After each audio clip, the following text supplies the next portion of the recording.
कल्याणमध्ये कोरोनाचा शिरकाव झाला। एका महिलेचा कोरोनामुळे मृत्यू झाला तर केडीएमसी मध्ये 4 कोरोना रुग्ण दाखल आहेत। तर अहवालामध्ये रुग्णाला कोरोना असल्याची माहिती देखील आता समोर आलेली आहे। एका रुग्णाला उपचार देऊन सोडण्यात आल्याची माहिती देखील आपल्यापर्यंत पोहोचते। केडीएमसी क्षेत्रामध्ये हे रुग्ण आहेत। 4 कोरोना पॉझिटिव्ह रुग्ण आहेत। अहवालात एका रुग्णाला कोरोना असल्याची माहिती आता समोर आली आहे।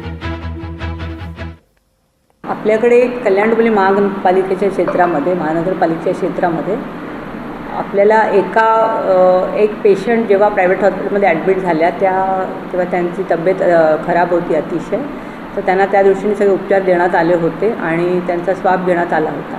पण त्यांचा मृत्यू ज्या दिवशी ॲडमिट झाला त्या दिवशी रात्री झाला आणि त्याच्यानंतर दुसऱ्या दिवशी त्यांचा रिपोर्ट आपल्याला लॅबमधून मिळाला होता। तेव्हा आपल्याला कळलं होतं की त्या कोविड पॉझिटिव्ह आहेत। 4 रुग्ण आहेत आपल्याकडे आता जे आपल्याला कोविड पॉझिटिव्ह असे सापडलेले आहेत। आम्ही आमच्या महानगरपालिकेच्या आरोग्य विभागाकडून असं नागरिकांना आवाहन करते की त्यांनी कोणी घाबरून जाऊ नये, पण त्यांनी काळजी घ्यावी।